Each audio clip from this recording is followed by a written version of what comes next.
Olá, sejam todos bem-vindos a mais uma mensagem do Centro Espírita Luz e Verdade. Meu nome é Andréa, sou trabalhadora do centro e hoje nós iremos abordar um tema tão importante que está no livro O Evangelho segundo o Espiritismo, no capítulo 17, item 8, nas Instruções dos Espíritos, e tem como título A Virtude. Mas antes de iniciar, vamos nos reunir em pensamento para fazer uma oração. Querido Mestre Jesus, agradecemos pela oportunidade de estarmos aqui reunidos, refletindo sobre os ensinamentos que nos legar. Pedimos a Tua presença amorosa entre nós, iluminando nossas mentes e corações para que possamos compreender e viver as lições do Evangelho de Jesus. Rogamos, Senhor, nos ajudes a cultivar a generosidade, que possamos usar nossas posses e habilidades não apenas para o nosso próprio benefício, mas para o bem de todos ao nosso redor. Inspira-nos a viver em espírito de serviço, compartilhando as bênçãos que recebemos e contribuindo para a paz e a harmonia do mundo. Pedimos também, Mestre amado, que estenda as Tuas bênçãos a todas as pessoas que terão acesso a esta mensagem. Que todos, onde quer que estejam, sintam a Tua luz e o Teu amor, sendo fortalecidos na fé, na esperança e na caridade. Nossos amigos espirituais nos envolvam em vibrações de paz, amor e luz, guiando-nos em cada passo do nosso caminho espiritual. Que possamos sempre nos lembrar que a verdadeira riqueza está nos benefícios que espargimos e semeamos, e não na abundância dos bens materiais. Agradecemos, Senhor, por todas as bênçãos recebidas e por mais esta oportunidade de crescimento espiritual. Que possamos seguir Teus passos com humildade, perseverança e amor ao próximo, sendo instrumentos da Tua paz.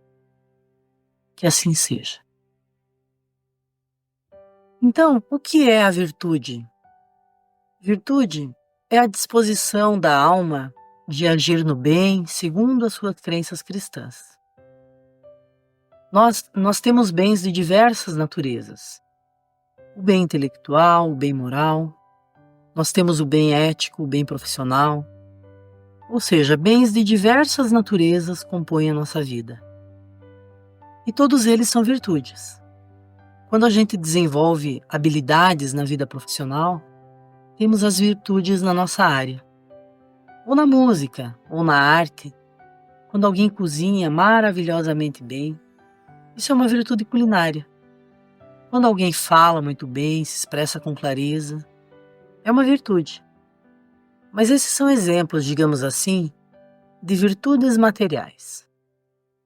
E Kardec nos explica, no Evangelho segundo o Espiritismo, sobre as virtudes morais. E no primeiro parágrafo, ele diz assim: a virtude, no mais alto grau, é o conjunto de todas as qualidades essenciais que constituem um homem de bem. Ser bom, caritativo, laborioso, sóbrio, modesto, são qualidades do homem virtuoso. Infelizmente, quase sempre as acompanham pequenas enfermidades morais que as desornam e atenuam. Não é virtuoso aquele que faz ostentação da sua virtude, pois que lhe falta a qualidade principal, a modéstia, e tem o vício que mais se lhe opõe, o orgulho. A virtude verdadeiramente digna desse nome não gosta de estadear-se. Adivinham-na.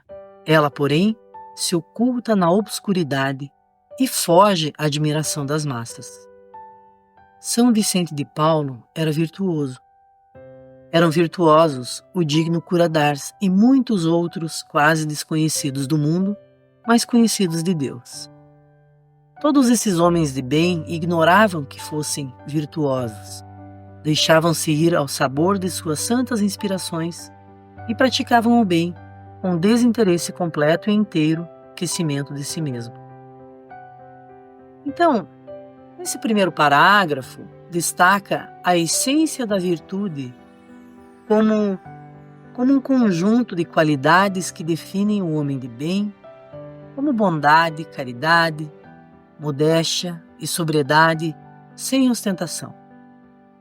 A modéstia é central para a virtude, enquanto o orgulho o corrompe. O exemplo de São Vicente de Paulo e do cura d'Ars demonstra essa prática do bem de forma anônima e desinteressada. Outro exemplo seria Joana de Ângeles, que em suas mensagens psicografadas por Divaldo Franco, nos lembra que a virtude se manifesta no esquecimento de si mesmo, um ponto reforçado na prática diária e nos sacrifícios pessoais silenciosos. E Kardec continua no Evangelho segundo o Espiritismo, no segundo parágrafo. A virtude, assim compreendida e praticada, é que vos convido, meus filhos, a essa virtude verdadeiramente cristã e verdadeiramente espírita é que vos concito a consagrar-vos. Afastai, porém, de vossos corações tudo o que seja orgulho, vaidade, amor próprio, e sempre desadornam as mais belas qualidades. Não imiteis o homem que se apresenta como modelo e trombeteia, ele próprio, suas qualidades a todos os ouvidos complacentes. A virtude que assim se ostenta esconde muitas vezes uma imensidade de pequenas torpezas e de odiosas covardias. Este parágrafo é um convite ao cultivo de uma virtude autêntica, livre do orgulho, da vaidade, que são empecilhos à pureza das boas qualidades. A mensagem incentiva a afastar o ego e as aparências para alcançar uma virtude verdadeira, modesta e autêntica. A virtude que se exibe, na verdade, frequentemente encobre fraquezas e falhas morais. Nesse sentido, Bezerra de Menezes é um exemplo forte de virtude discreta e sincera. Conhecido como o médico dos pobres, ele trabalhava incansavelmente em prol dos necessitados, tanto material quanto espiritualmente, sem jamais buscar nenhum tipo de reconhecimento.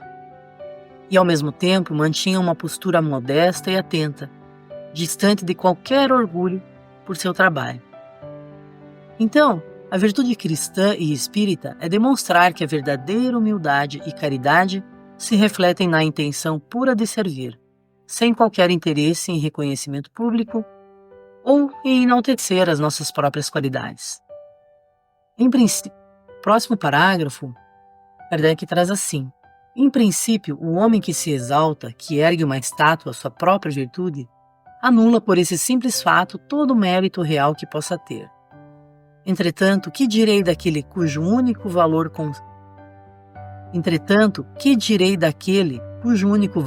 consiste em parecer o que não é?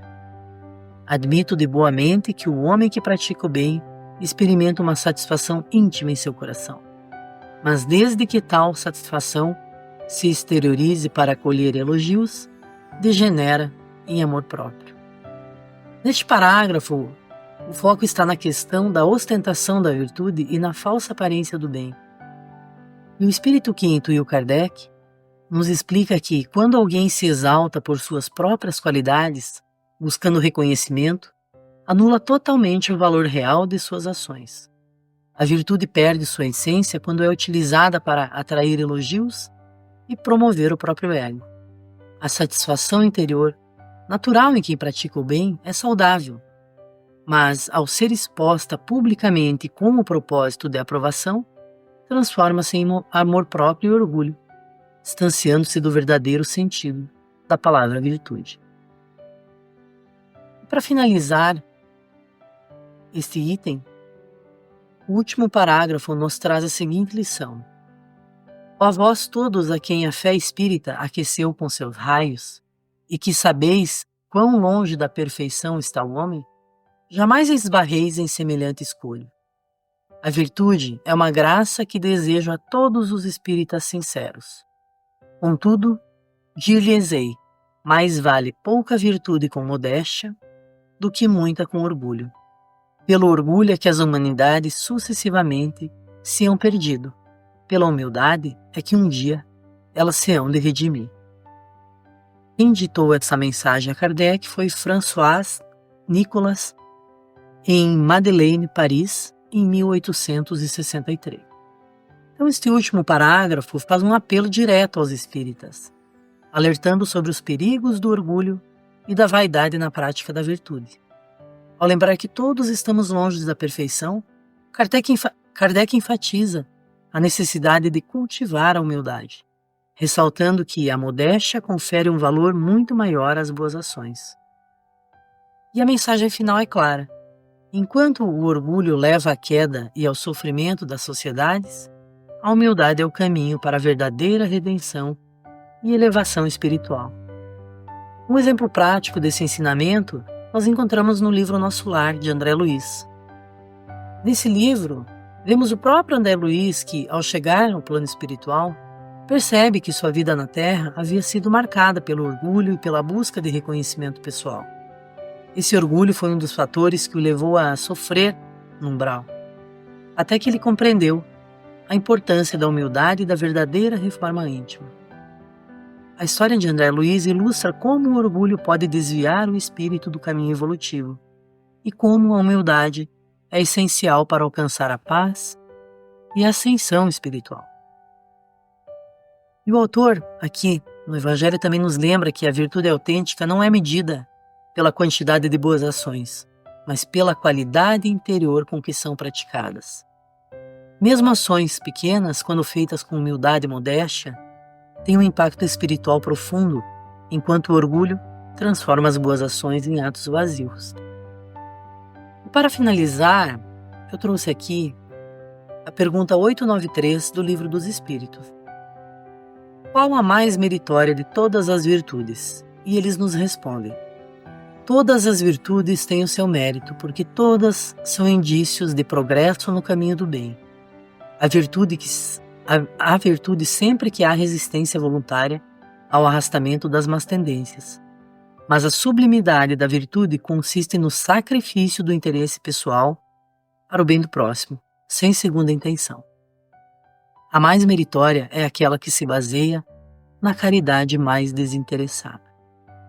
Tudo está alinhado com o Evangelho segundo o Espiritismo, conforme a mensagem de hoje. Então, a doutrina espírita ensina que não devemos atribuir os méritos das vitórias a nós mesmos. Devemos atribuir o mérito da vitória a Deus, nosso Pai, conhecendo-nos a nós mesmos. Essa era a mensagem de hoje. Espero que eu tenha conseguido passá-la de uma forma clara. Agradeço a todos, muito obrigada e até uma próxima oportunidade.